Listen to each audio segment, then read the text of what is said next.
Hi everyone, my name is Sin Sin or Yuli, and welcome to this exciting session for the International Queer Buddhist Conference from Rainbow.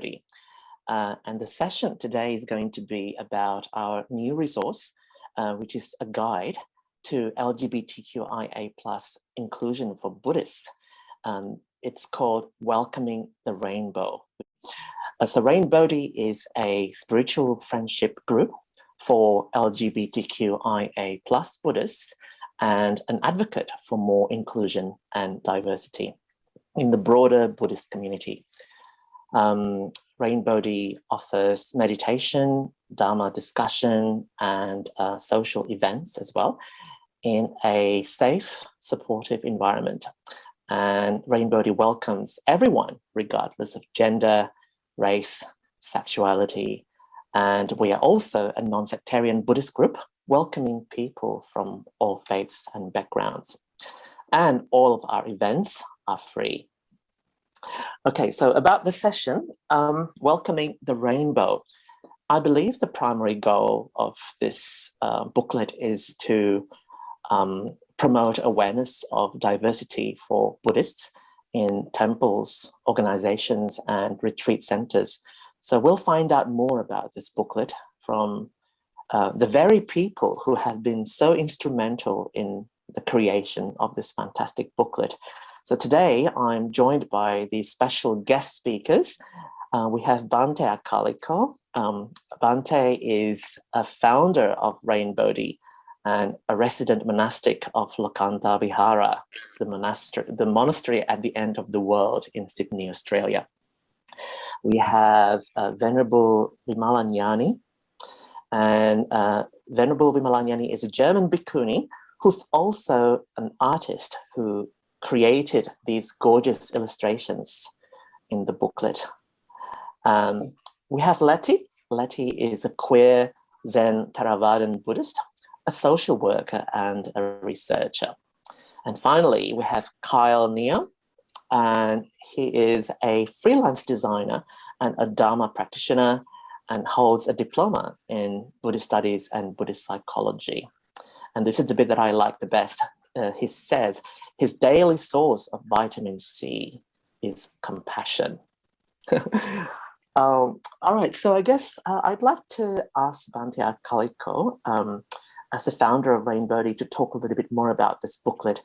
My first impression upon looking at the content of the booklet is that it's very user-friendly and it's very easy to follow, and yet it's so informative. So can you tell us a bit more about this booklet and how it came about, Bhante? One of the reasons I thought about creating this booklet is that Buddhist organizations, retreat centers, might be a little bit behind the times when it comes to things like diversity, understanding the needs of people with diverse genders or different sexualities. And so I realized that I had some work to do in educating myself and educating other people in my community. And the way I think about this is kind of like barriers.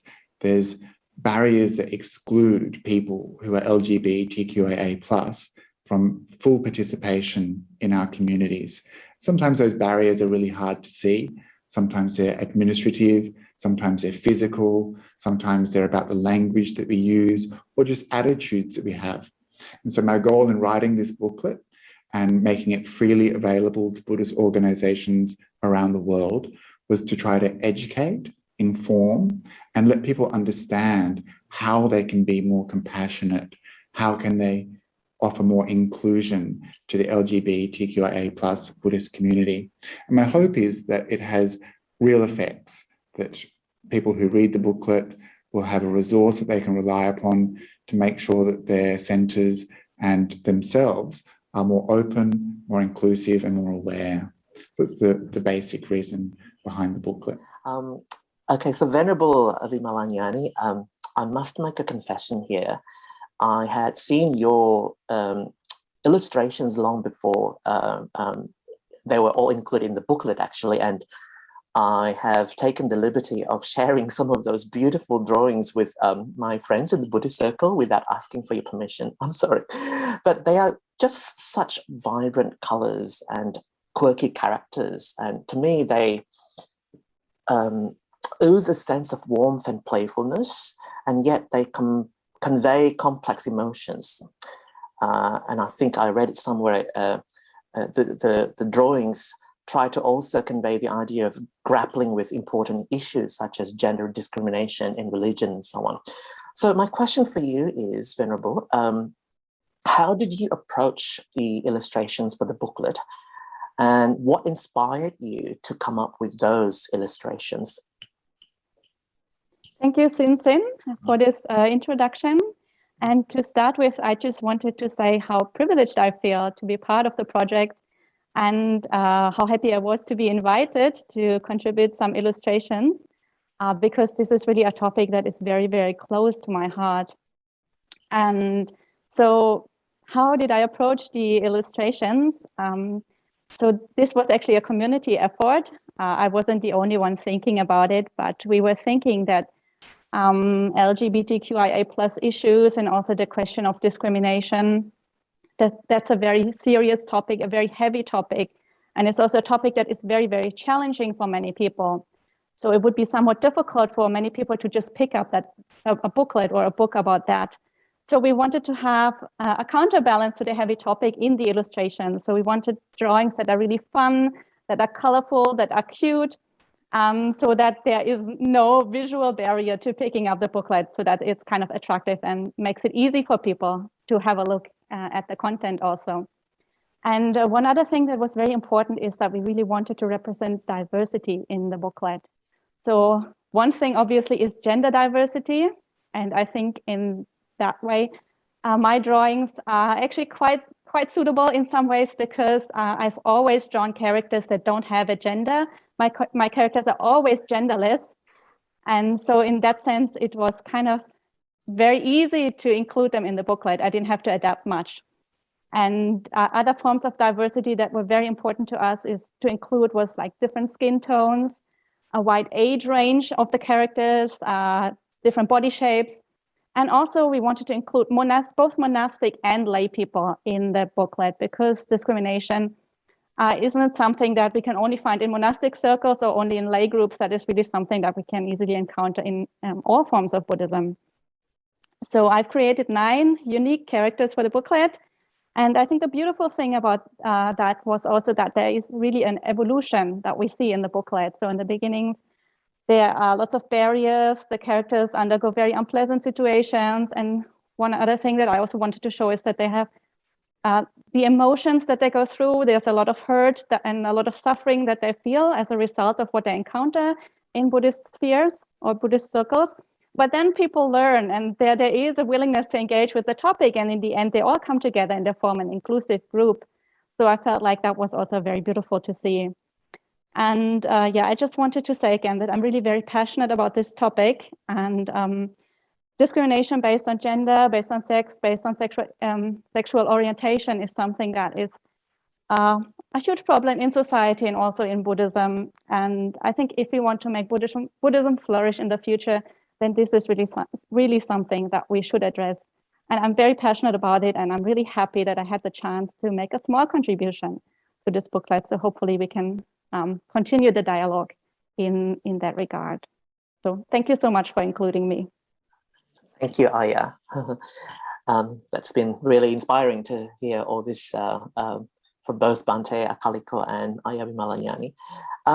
Next, Letty, you've been involved with social justice and human rights for quite some time. Yeah. My question for you is, why do you think we need this resource, and what will it mean for LGBTQIA plus Buddhists? Thank you so much, Sin, and absolutely, this the whole concept behind this resource really deeply resonates with me. And I just want to start by thanking Bhante Akaliko and Aya Vimalanyani so much for and also the whole Rainbow community and the contributors, because this is such a beautiful, beautiful resource. So to come to your question, why is this important? In the resource, in the opening pages of Welcoming the Rainbow, there's a description of Dr. Stephen Kerry's research, which showed that 61% of queer, trans and intersex people who participated in the study reported that they felt silenced or ignored in Buddhist centres. And over half of the participants said that at times they felt really reluctant to discuss sexuality or their gender identities. And Dr. Kerry also found in this piece of research that many LGBTQIA+ Buddhists, on top of experiences of homophobia and transphobia, had also experienced racism and sexism, again in Buddhist spaces. And unfortunately, these findings really speak to why it is that so many queer, trans and intersex people do feel actively excluded from Buddhist spaces and also other religious and spiritual traditions. So I really believe, and I'm really, really hopeful that Welcoming the Rainbow is going to make a big difference in creating safer spaces for queer, trans and intersex Buddhists. So the resource has some really, really fantastic information for straight and cisgender people to be better allies for LGBTIQA+ people. And it also has some fantastic information about how Buddhist organisations can celebrate diversity, honour diversity, eliminate barriers and harmful speech against LGBTQIA+ people.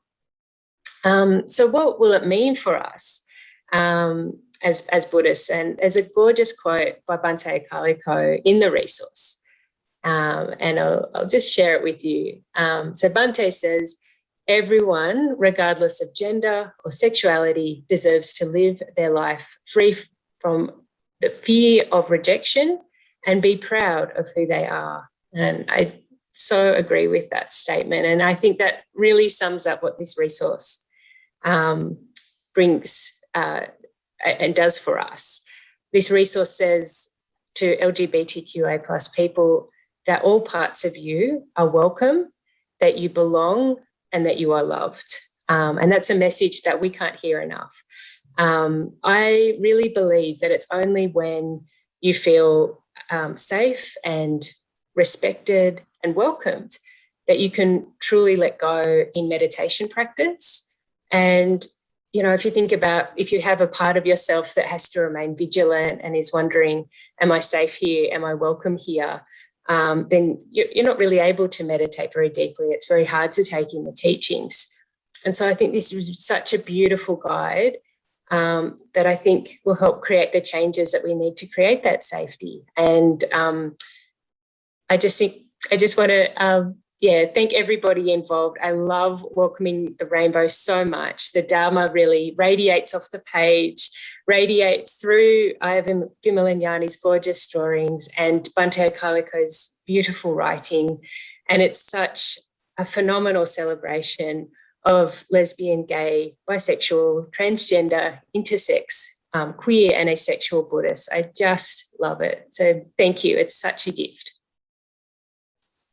Thank you very much, Letty. That was so inspiring, especially that last message that you shared with us about the importance of inclusivity, you know, and how our meditation will not be full without having that quality. So thank you for sharing that. I totally agree with you. Kyle, yes. What is something from the booklet that you would like Buddhists to hear and understand, in your opinion? Well, we all know people from LGBTQIA+ community, but we don't talk about it that much, especially in the Buddhist circle, you know. And first, I would like to encourage Buddhists around the world to be just more open-minded to hear and understand that the booklet is not trying to point out the differences, but we are trying to bring people from different communities together. And in this case, understanding how individuals and organizations can be more welcoming and inclusive towards the LGBTQIA+ Buddhists. And in another way, it will help us truly practice loving kindness and compassion towards everyone in our community, like, what Letty has quoted from Bhante Akaliko. So it might not be obvious, but the LGBTQIA plus community do face discrimination. So with that understanding, I hope less rejection and oppression can be reduced by society and religious settings that the LGBTQIA people have been facing. And identities are complex and intersectional. So this booklet will help people to identify the different groups within the LGBTQIA plus community and their needs as well. We all can play a part and lend a voice for the LGBTQIA plus community. So we all can play a part to make them feel more acceptable and inclusive, not just on the religious setting, but how we practice as a Buddhist as well. So to build that common understanding is to love and be compassionate, so because we all are the same, there is no difference. Yeah, and I truly appreciate this book because as a gay person, it will create a lot of conducive environment for us to be in a space where we can learn Dharma, and that is, and Buddha always say that, you can't learn Dharma in a setting that is, if you're too hungry or if you need to go to the toilet. So with this booklet, it does help to bring that setting in for people like me, to understand Dharma with no fear at all. Yeah. So thank you, Bhante Akaliko and Venerable Bima, sorry, I can't really pronounce name, for the illustrations. So thank you so much and really happy to be here. Thank you. Thank you, Kyle. That's really healing. Thank you so much, Bhante Akaliko, Venerable Vimalanyani, Letty, and Kyle, for your great contributions today. I personally would like to thank you all for sharing such insightful messages that I believe are so important. So important not only for the wider Buddhist community, but I think this is also very important for us, for LGBTQIA plus Buddhists, because I think there are quite a lot of issues that are overlooked and taken for granted. So if we could raise that awareness within ourselves first, then we can also deal with the wider community better, and hopefully there's going to be this mutual understanding which will help to create a better world for everybody. So thank you again, everyone. The booklet will be printed and distributed around the world, and it's available to download now on the Rainbody website, www.rainbody.org. It's again, www.rainbody.org. Once again, thank you all and see you next time.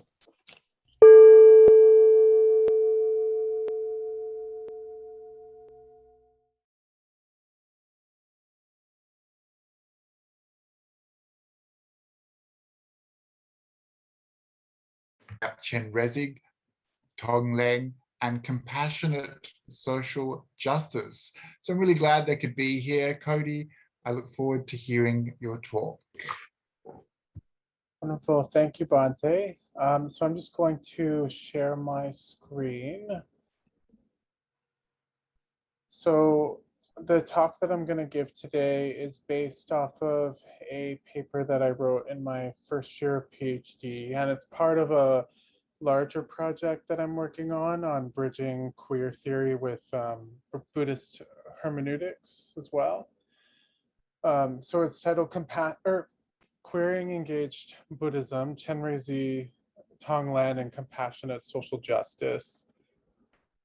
So I think that there is something queer about the conceptualization of compassion in Buddhism that could be harnessed for a queer engaged Buddhist praxis. So throughout this, I'm going to explore the iconic bodhisattva of compassion, who goes by many different names: Chenrezig, Avalokiteshvara, Kuan Yin, and also by many different genders: female, male, both, neither. Some queer and trans Buddhists have honored Chenrezig as a trans bodhisattva, and we're going to talk a little bit about the implications of that. And while it may appear anachronistic, belonging to another time period, to label Chenrezig as, for example, gender fluid, this English language word may not have existed in Pali, but non-binary people are not a Western invention of the 21st century. So Chenrezig is one of but many examples of the Buddhist emphasis on compassion, along with something else that I'd like to explore today, which is the practice of Tonglen, a meditation in which practitioners inhale suffering and exhale compassion. So the goal of this presentation is twofold. First, I want to examine Chenrezig as a queer figure, along with Tonglen as a potentially queer practice. And I'm also going to explore the implications of these two concepts for a queer engaged Buddhism. So I'm arguing that compassion is central to engaged Buddhism, and that engaged Buddhism also lacks engagement with queer and trans activism, and that could be bolstered by an examination of Chenrezig as a queer icon to further inspire engagement with queer and trans rights. So I'll share a story with you about Chenrezig if you're unfamiliar. So there's a popular depiction of Chenrezig with 1,000 arms and 11 heads. And the story is that Chenrezig vowed to never rest until all beings were free of suffering. However, despite all efforts, they realized that they had not attained their goal. They worked so tirelessly to comprehend the suffering of all beings that their heads split into 11 pieces. And then seeing their efforts, the Buddha Amitabha, the celestial Buddha, granted them 11 heads to hear the cries of everyone in the world. And once they heard these cries, they attempted to reach out to all beings, and their arms fell off and broke into pieces. And then Amitabha gave them 1,000 arms so that they could help as many beings as possible. So this is one of many stories and depictions of Chenrezig, each emphasizing the Bodhisattva's boundless compassion, which is a quality that many of the people who worship Chenrezig strive for. I also want to talk a little bit about Chenrezig and the Lotus Sutra. So in the Mahayana Lotus Sutra, the Buddha is asked, "World honored one, why does regarder of the cries of the world Bodhisattva, or Chenrezig, travel around in this world? How does he teach the Dharma for the sake of the living? And what sort of power, skillful means does he have?" And the Buddha replies by listing several ways that Chenrezig transforms into whichever form is the most helpful for the beings in need.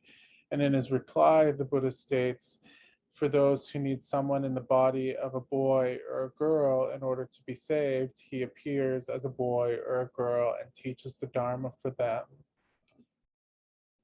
And so it might appear anachronistic to apply a contemporary English trans identity to Chenrezig, but the use of such an identity can combat the erasure of trans people that is so prominent in Buddhist historiography and cosmology. And Chenrezig's influence across cultures and countries refuses attempts to locate a geographic, culturally, or even linguistically appropriate trans identity. Building on Kate Kent's call for scholars to maintain queerness as an expectation when reading, Jose Munoz argues that queerness is ephemeral. So queerness leaves few traces in archives that are sufficient to qualify as evidence of itself to the cis hetero public. Our existence is always historically debated due to shifts in cultural and linguistic developments. However, the existence of heterosexuality in history is never up for debate. So I'm using the term gender fluid for now to make legible that part of Chenrezig's story that is illegible to cis hetero eyes. eyes that dispossess us of any hold that we have on the existence of people or bodhisattvas who are like us. Catherine Bailey explains that while some people claim that Chenrezig began as a male figure in India in the beginning of the Common Era and then was subsequently depicted as female by the 12th century in China and Japan, it is actually not accurate to assert that this is due to gendered associations with compassion. So there's this belief that in India, they thought that compassion was a masculine quality, and then in China and Japan, they thought it was a feminine quality, and that's why they changed the gender of Chenrezig. And Catherine Bailey dispels this myth. She explains that assertions that Chenrezig was depicted as female due to an association of compassion with the feminine are complicated by the fact that compassion was actually historically a masculinized quality in China. And she asserts that Chenrezig is still sometimes depicted as male and as androgynous. Thus, it's not accurate to claim that Chenrezig used to be male or used to be depicted as male and is now female. And I think that this dispels the imagined, and I would add Orientalist overgeneralization that it has to do with women being seen as more compassionate in certain countries. So now I want to shift gears a little bit and talk a little bit about queer suffering.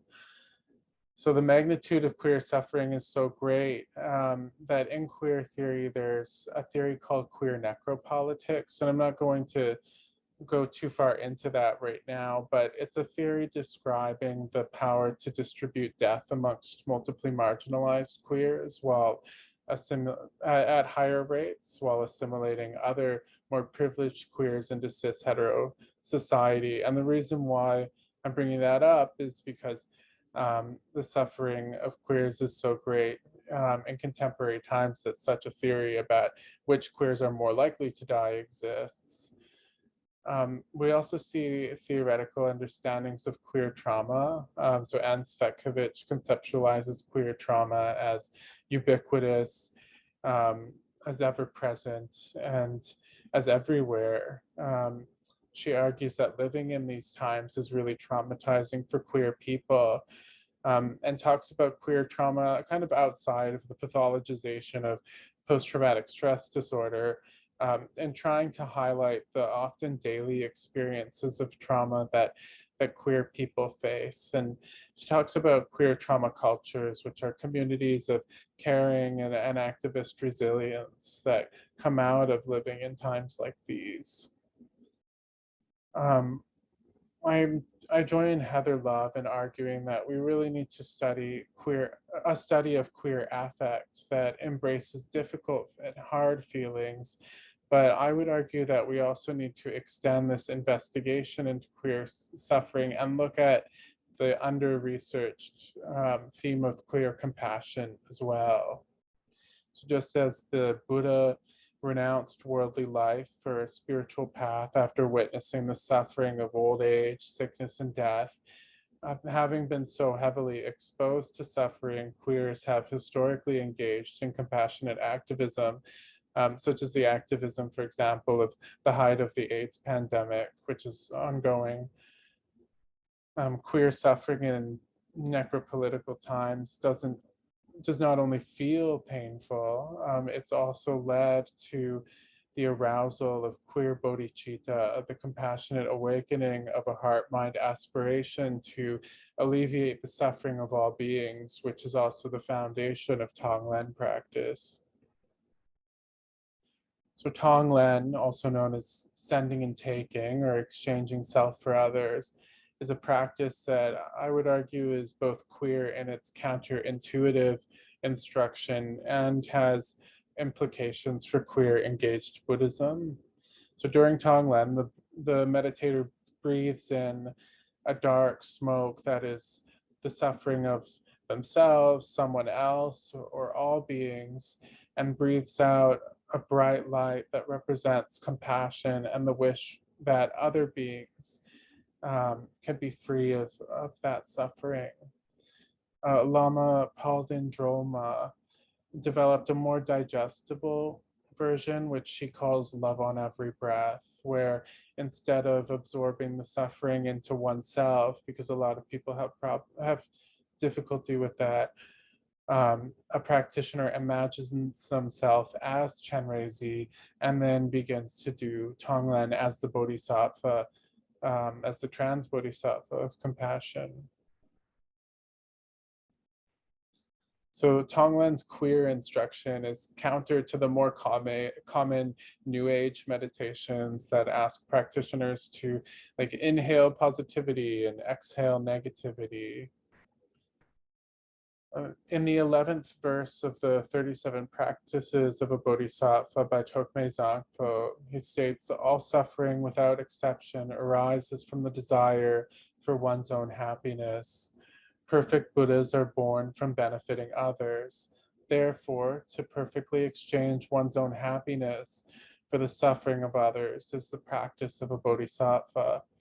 And this verse denotes the Buddhist concept of non-duality, that there's no separation between self and other. In the Bodhisattva path, we cannot fathom liberation until all are free from suffering. Similarly, in intersectional feminist activism, oppressions are seen as mutually reinforcing. So queer liberation will not succeed without addressing other forms of marginalization, which also impact multiply marginalized queers. So just as we see in the Buddhist context, the non-duality between the suffering of myself and the suffering of others, we also kind of see this when we look at intersectionality. In addition, trans Buddhist author Finn Ank argues that rather than attempting to uncover if Chenrezig is really male or really female, it is actually more productive, perhaps, to consider Chenrezig as the embodiment of non-duality. So I want to touch on queer unhappiness. The 11th verse that I quoted earlier could be used to expand on queer writing on unhappiness. So Sarah Ahmed's work, for example, on unhappy queers problematizes the heteronormative imperative to spend our lives seeking happiness in narrowly defined forms. So she talks about how happiness is often gendered and queers are made happy by the wrong things, and that makes other people unhappy at our happiness. Unhappiness itself is political, and similarly, Anne Cvetkovic argues that depression is political. And given that the second of the Buddhist three marks of existence is the existence of suffering, it behooves a queer Buddhist politic to turn toward rather than efface that oppression which makes queers unhappy. So we can put Sarah Ahmed's work in conversation with this verse, and we might ask, is it possible or desirable for queers to maintain happiness when other queer people are suffering, and other people in general? I'm reminded of Lama Rod Owen's talk that was actually hosted by Rain Bodhi on the queer bodhisattva. And he argued that the bodhisattva is an expression of queerness. And he explained that the bodhisattva concept is queer because it must be fluid in order to disrupt the roots of violence, and that bodhisattvas are sassy in their use of camp and activism. And he also discussed choosing happiness in the face of struggle. This might appear to contradict my earlier statements on happiness, but only if we see happiness through like Western individualized eyes. Whereas Owen explains that part of the bodhisattva path is living our authentic queer lives if we're safe to do so, because it's liberating for other queers to see us choosing to exist. So to close, I wish to expand current historical and contemporary scholarship on gender, sexuality, and religion beyond the confines of what I find to be two belabored questions that are dominant in this field. Most work on gender, sexuality, and religion is limited to one of two questions: is the religion in question accepting of queer and trans people, whatever that looks like, and the other question was this human deity, bodhisattva, or God under study, queer, or is it wrong to dare to use such language when applying it to a different historical or cultural context. I'd like to expand that a little bit and go into a different direction, looking at compassion as a queer Buddhist, engaged Buddhist praxis. So my intention is to spark a broader conversation on the affective politics of what Rod Owen calls the queer bodhisattva, and to unearth how compassion can be and always has been part of a queer social justice, religion or otherwise, religious or otherwise. The sheer depth of Buddhist thought on the concept of compassion should not be ignored in considerations of expanding existing approaches to queer activism, which has always been steeped in compassionate praxis. And queer engaged Buddhism builds on the foundations of existing engaged Buddhist work to specifically examine their applicability to queer and trans struggles. So that's all I had for today. If you'd like to reach me, I'll put my email in the chat. And I'm not sure if we're doing questions at the end of the presentation or if we're saving that for the panels, but thank you so much for your time.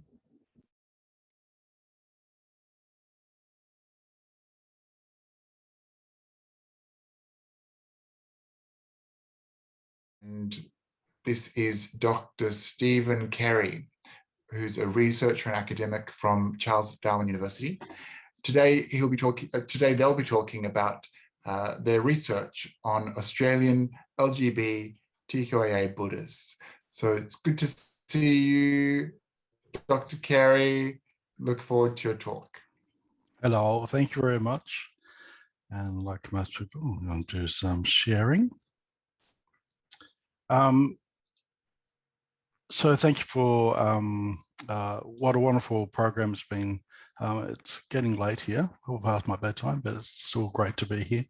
So my name is Dr. Stephen Kerry. I identify as genderqueer and non-binary, and I use the pronouns they and them.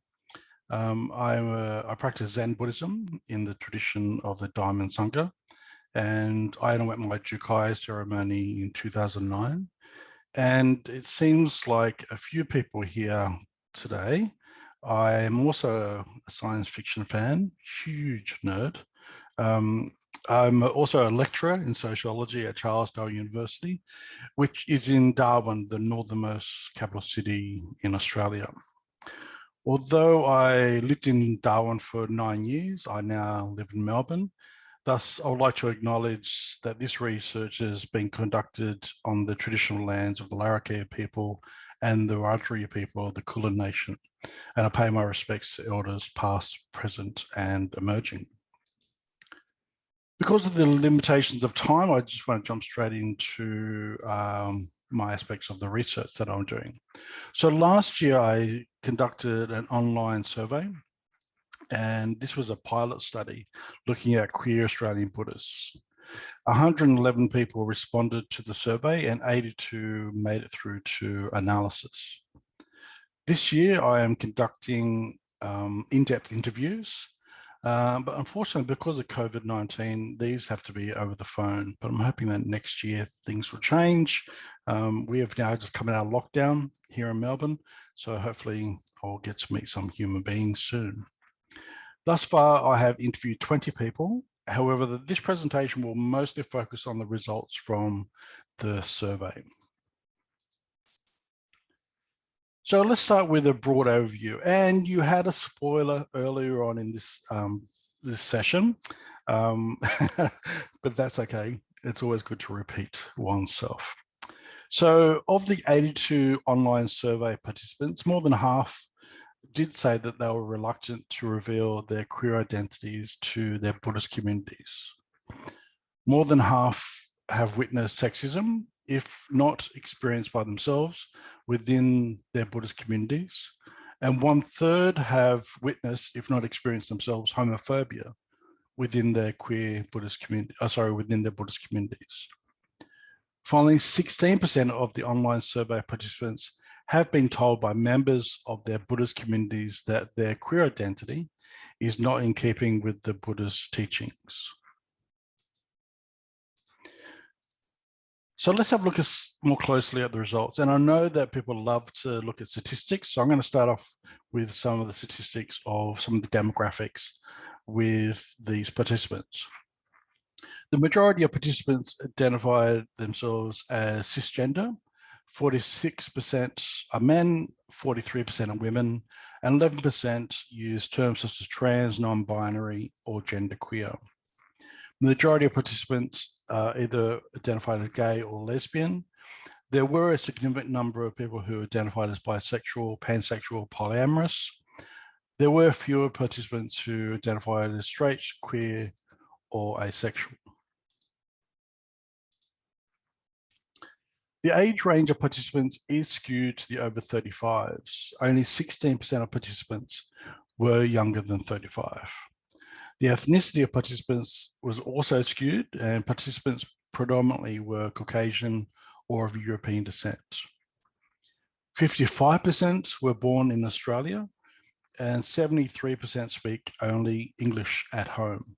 Other languages spoken were Mandarin, Vietnamese, French, Spanish, and Afrikaans. Now I want to discuss how these queer people identified their Buddhism. Every 4 years, the Australian government conducts a census of the population. I asked participants to recall the response to the religion question in the 2016 Australian census. 74% of participants state Buddhism as their religion, and 19% indicated that they have no religion.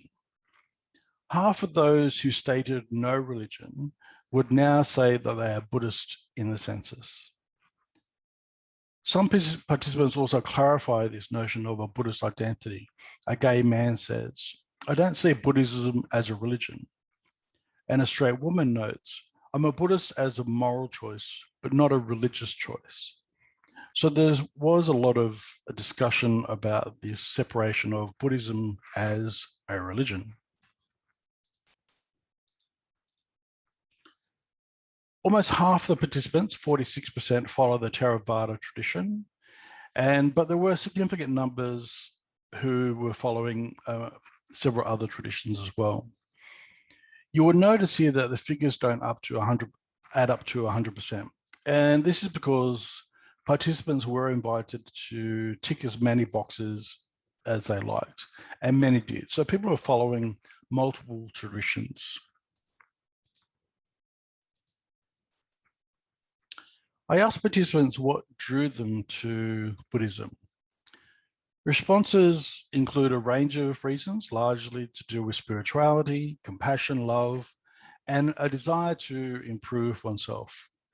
Broadly, you could say that they have something to do with the human condition. A lesbian woman stated, "The teachings all pointed towards an accurate description of the human condition, which resonated very strongly with me as I was searching for the truth." Only a few participants actually spoke specifically about being drawn to Buddhism because of issues related to sex, gender, or sexuality. Participants were asked to reflect on Buddhism's attitude toward queer people. And on average, they rate this attitude as neutral, that is neither positive or negative.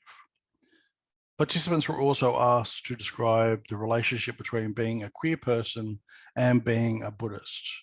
On average, they viewed this relationship as quite positive. 59% of participants said that they are what we would call out within their Buddhist communities. Fewer, that is 41%, regard being out to their Buddhist communities as very important. As noted at the beginning of my presentation, 55% feel reluctant to disclose their queer identity to Buddhist communities. A straight polyamorous trans woman says, "I still felt ostracized for identifying as trans publicly in that domain."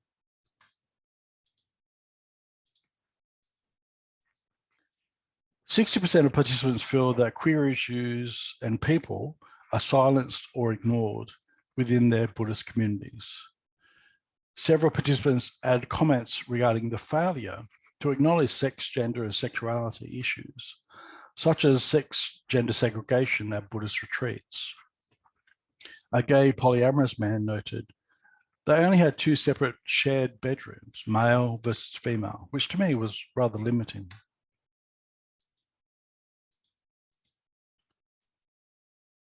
"11 participants have been told that their queer identity is not in keeping with the Buddha's teachings. According to a gay queer man, told by some that it's wrong sex conduct.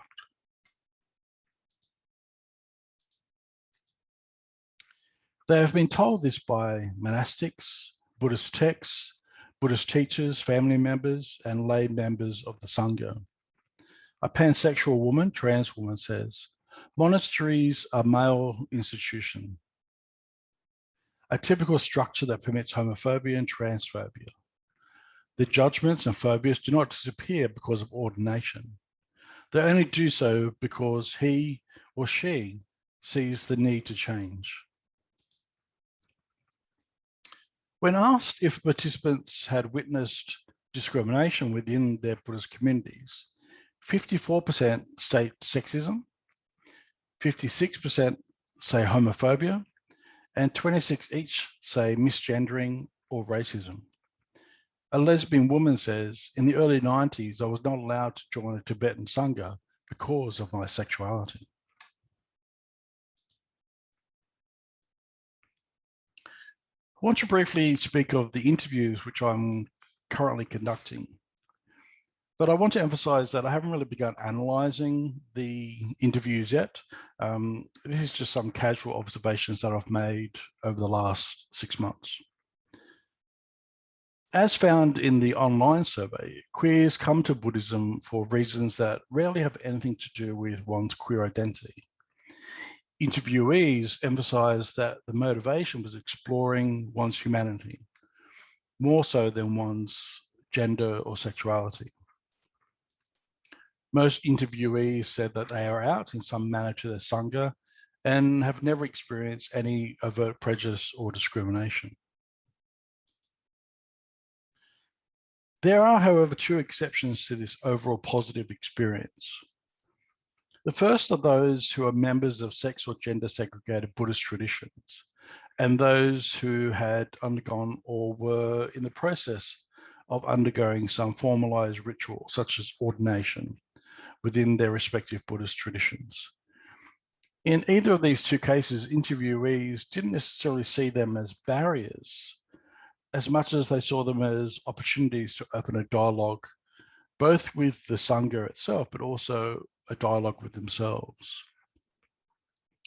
Having said that, some interviewees did indicate that there was reluctance to divulge or even elaborate further on their queer identities and their queer lived experiences, certainly in the context of the formal ritual, for fear of being denied access to it.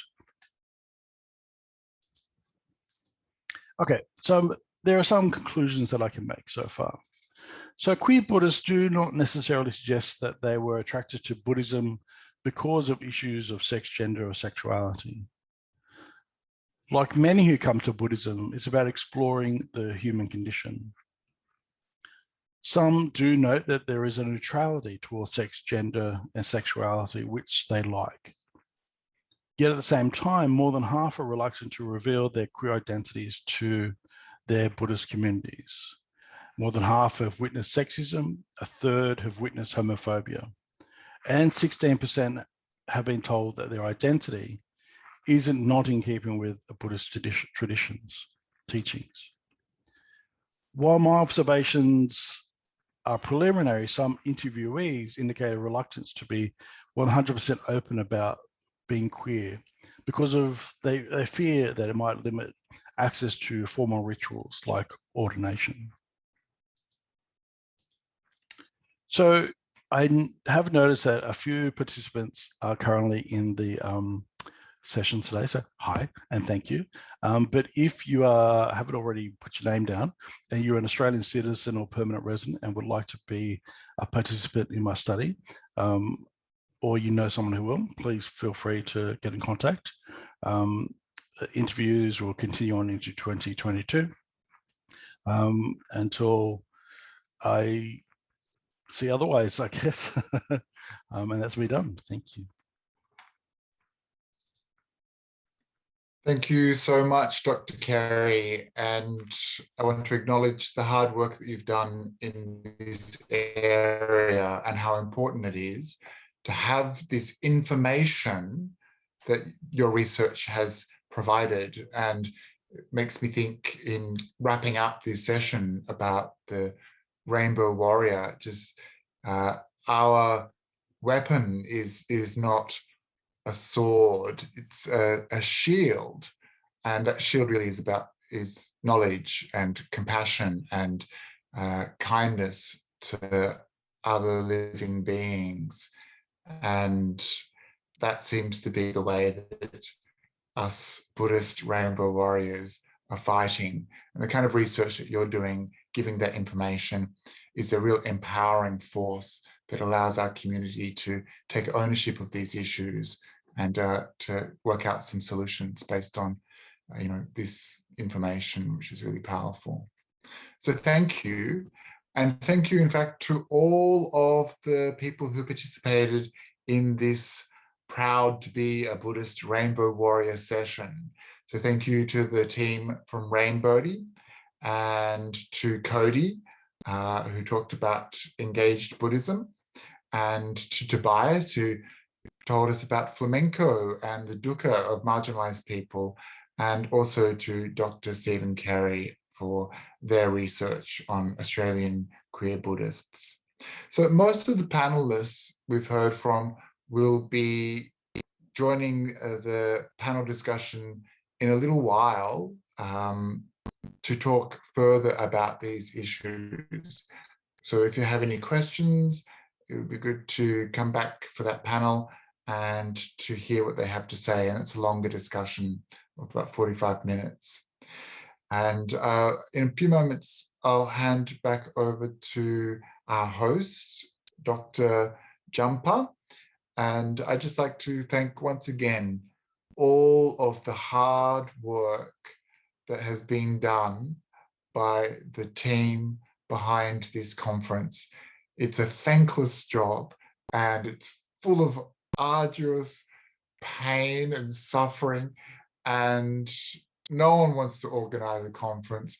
Everyone wants to enjoy it, and you have done the hard work that has brought so much richness and variety and depth and connection to our community. And I appreciate it so much from the bottom of my heart. I'm so thankful, and I really look forward to the rest of the talks. Having said that, it is getting late here, so I will be going to bed. But, a Buddhist monk can't stay up too late. But thank you so much. A wonderful job, a wonderful conference.